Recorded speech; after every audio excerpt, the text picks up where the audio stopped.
शय भक्तों को राधे राधे। जय माता दी। कैसे हैं आप सब? आप सभी का पूजा विद प्रिंस चैनल में हार्दिक स्वागत है। आज हम सब बात करेंगे भगवान को भोग लगाने के बारे में, कुछ जानकारी के बारे में। तो मेरे साथ अंत तक इस वीडियो में बने रहिए और जो भी इस चैनल में नए हैं वो चैनल को सब्सक्राइब कर लीजिए। चलिए शुरू करते हैं। सबसे पहली बात, हम बहुत बार ये गलती करते हैं कि भगवान को भोग लगाने के बाद वो भोग वैसे ही पड़ा रहने देते हैं और फिर वो भोग खराब हो जाएगा, या फिर वो गंदा हो जाएगा, वो गीला हो जाएगा, वो पानी में खराब हो जाता है। ऐसा करना भगवान के प्रसाद का अपमान करना माना गया है और इससे कहा जाता है नकारात्मक शक्तियाँ उसमें आ जाती हैं। तो हमें ऐसा नहीं करना चाहिए। हमें भगवान को भोग लगाने के बाद 10-15 मिनट के बाद उस भोग को उठाकर सभी घर के व्यक्तियों में, प्राणियों में बांट देना चाहिए। ऐसा करने से भगवान की कृपा हमें प्राप्त होती है और घर में सुख समृद्धि की बरकत होती है। और हमें भगवान का भोग कभी भी लोहा, स्टील के बर्तनों में नहीं लगाना चाहिए। हमें भगवान को भोग सोना, चांदी, पीतल, लकड़ी या मिट्टी के बर्तनों में ही भगवान को भोग लगाना चाहिए। भगवान का भोग सदैव हमें सात्विक रखना चाहिए।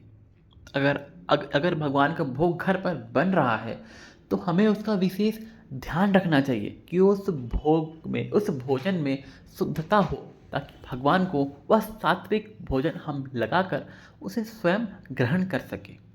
कहा जाता है घर पर बने भोजन या प्रसाद को भोग लगाकर जब उसे ग्रहण किया जाता है तो कहा जाता है बहुत पुण्य फलों की प्राप्ति होती है और हमारे कई कष्ट तो वहीं क्षण भर में ही समाप्त हो जाते हैं।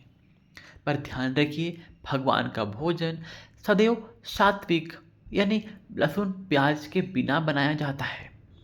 और जिस भी बर्तन में नॉनवेज पका हो या लहसुन प्याज की सब्जियां बनी हो, उस बर्तन में हमें भगवान को प्रसाद नहीं बनाना चाहिए। इस स्थिति में आपके पास अगर ऐसा संभव नहीं है तो आप बाजार के फल फूल या पंचमेवा चीज़ों का भी भोग लगा सकते हैं। पर हमें भगवान की पूजा में बहुत शुद्धता और सात्विकता का ध्यान रखना चाहिए और हमें भी खुद भी सात्विक बनना चाहिए। हमें भी नॉनवेज से परहेज करना चाहिए। अगर आप लहसुन प्याज नहीं भी छोड़ पा रहे तो भी कोई दिक्कत नहीं, कम से कम हमें मांस, मदिरा इत्यादि का सेवन नहीं करना चाहिए।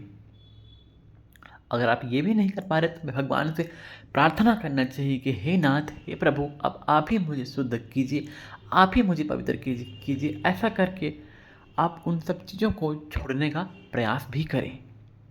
तो हमें भगवान के भोग को भगवान के समक्ष 10-5 मिनट के उपरांत रखकर उसे ग्रहण कर लेना चाहिए और सभी परिवारों में बांट देना चाहिए।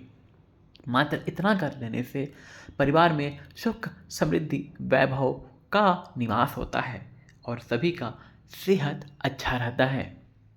और हमें भगवान से प्रार्थना करना चाहिए कि हे नाथ, हे प्रभु, मैं सदैव आपके प्रसाद का इसी तरह अपने परिवार में वितरण करते रहूं, आपको भोग लगाते रहूं और उसे ग्रहण करता रहूं।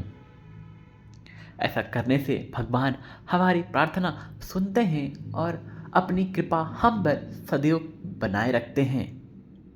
मैं ऐसा करता हूँ आप सभी को यह वीडियो अच्छी लगी हो, यह वीडियो आपको अच्छी लगी तो प्लीज़ इसे लाइक करें, शेयर करें, सब्सक्राइब करें और ज़्यादा से ज़्यादा लोगों को शेयर करें, ताकि वो भी भोग में, प्रसाद में इत्यादि गलतियों को ना करें और भगवान का कृपा प्राप्त कर सके। भगवान शिव, भगवान नारायण आपकी हर मनोरथ को पूर्ण करें। अपना ध्यान रखिए। तब तक के लिए सभी भक्तों को राधे राधे।